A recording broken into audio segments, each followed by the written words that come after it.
है, जिसके बाद सरकार ने अब आखिरी बार उनको वार्न किया है कि जल्द से जल्द वो अपनी एनुअल रिपोर्ट सबमिट करे। जी इशफाक।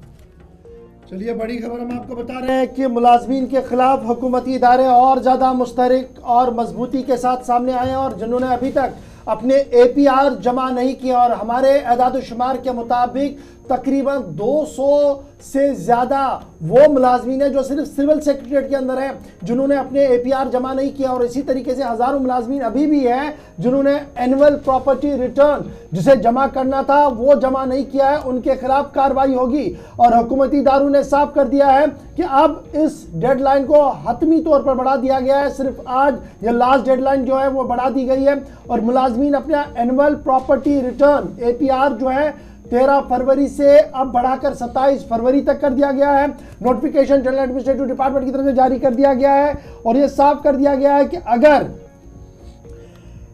APRs भरने में मुलाजमीन नाकाम हुए उसके फौरन बाद उनके खिलाफ अब ज़ाब्ते की कार्रवाई की जाएगी। जनरल एडमिनिस्ट्रेटिव डिपार्टमेंट ने उन तमाम मुलाजमीन को आखिरी वार्निंग दी है जिन्होंने अभी तक भी एनुअल प्रॉपर्टी रिटर्न जमा नहीं किया है। हतमी तारीख 27 तारीख कर दी गई है, उसके बाद दफ्तरी कार्रवाई शुरू होगी, यानी उनके खिलाफ या तो क्रैकडाउन्स किए जाएंगे, यानी उनके खिलाफ या तो सस्पेंशन के ऑर्डर्स आएंगे या सरकार और कोई रास्ता भी अडॉप्ट करेगी। बड़ा सवाल ये है कि एनुअल प्रॉपर्टी रिटर्न जरूरी क्यों है।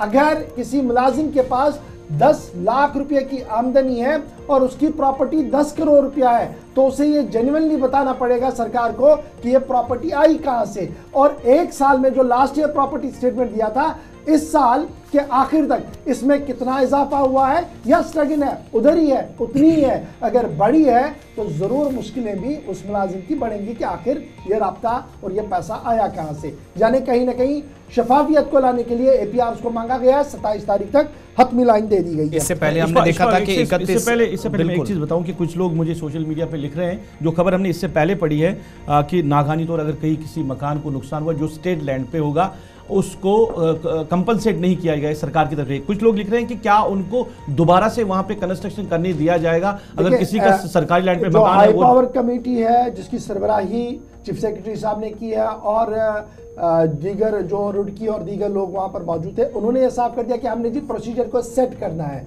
कि कोई भी कंपनसेशन नहीं मिलेगा। एक तो ये क्लियर कर दिया है, दूसरा ये कहा कि जिनकी स्टेट लैंड्स पर जमीन है या तो उन्हें रेगुलराइज किया जाए या उन्हें वहां से हटा दिया जाए। एक ही बार ये साफ किया गया। अब देखना होगा, ये तो सिफारिश गई है, ये सिफारिश दरअसल नेशनल ग्रीन ट्रिब्यूनल के कहने पर हुई है। अब ये सिफारिश ट्रिब्यूनल में वापस जाएगी, ट्रिब्यूनल से स्टेट गवर्नमेंट को क्या डायरेक्शन होगी उसके लिए थोड़ा सा इंतजार करना होगा, लेकिन मन बना लिया है स्टेट गवर्नमेंट ने कि दोबारा से कंस्ट्रक्शन करने की इजाजत नहीं दी जाएगी। उसके साथ साथ जो मुलाजमीन की भी बात कर रहे थे, तो जो लोग पूछ रहे हैं डेट जो इसकी वो 27 फेब है, यानी इस महीने की 27 तारीख को ये जो अपनी सालाना तफसीलात जमा करवानी होगी APR जिसको आप कहते हैं।